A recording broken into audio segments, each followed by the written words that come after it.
সবাইকে স্বাগত আমার চ্যানেলে। আমি দেবজিৎ। আজকে আমি যাচ্ছি বড়কাছারি পুজো দিতে।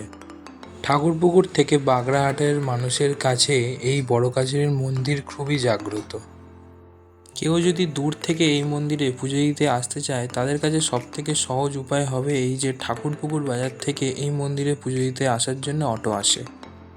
এখানকার অটো স্ট্যান্ড থেকে যদি আপনারা বাগড়াহাটের অটোয় ওঠেন, তাহলে তারা আপনাকে ঠিক জায়গায় পৌঁছে দেবে। ঠিক এই জায়গাতেই আপনাকে নামানো হবে অটো দিয়ে। সামনেই দেখতে পাচ্ছেন বাগড়াহাট স্কুল। এখান থেকে টোটো বা অটো যায় বাবার মন্দিরে যাওয়ার জন্যে, আর ভাড়া নেয় মোটে 10 টাকা। আর ঠাকুরপুকুর থেকে বাগড়াহাট আসার জন্যে ভাড়া নেয় 30 টাকা।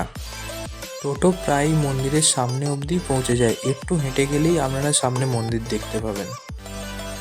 এখানে আশেপাশে আপনি ডালা কিনে পুজো দেওয়ারও ব্যবস্থা রয়েছে। আর আপনি যদি একসাথে অনেকে মিলে পুজো দিতে আসেন, তার জন্যও অনেক লোকের বসার জায়গাও রয়েছে এখানে। এখানকার লোকেদের মান্যতা আছে যে তারা তাদের সন্তান হওয়ার পর মাটির তৈরি গোপাল এনে পুজো দিতে আসে। আর যেমন শ্রাবণের সোমবার লোকে পায়ে হেঁটে জল নিয়ে আসে এই মন্দিরে। আমিও পুজো দেওয়ার জন্য একটি দোকান থেকে ডালা নিয়ে নিলাম। তারপর ঘট নিয়ে গেলাম বাবার পুকুরে। পুকুরটি এখন রঙের কাজ চলছে, তাই সামনে বাঁশের ভাড়া বাঁধা আছে, কিন্তু তাতে লোকেদের কোনো ভিড়ের কমতি নেই এখানে। এই হচ্ছে পুকুরের আশেপাশের দৃশ্য। পুকুর ঘাটের পাশেই রয়েছে বেহুলা লক্ষিন্দরের মূর্তি।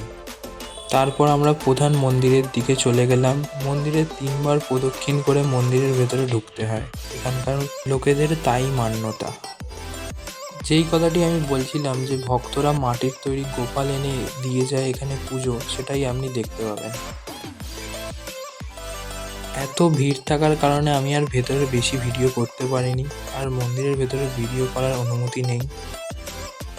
সবাইকে ধন্যবাদ এতদূর পর্যন্ত দেখার জন্য। সবাই লাইক অ্যান্ড সাবস্ক্রাইব করে যাবেন। Thank you.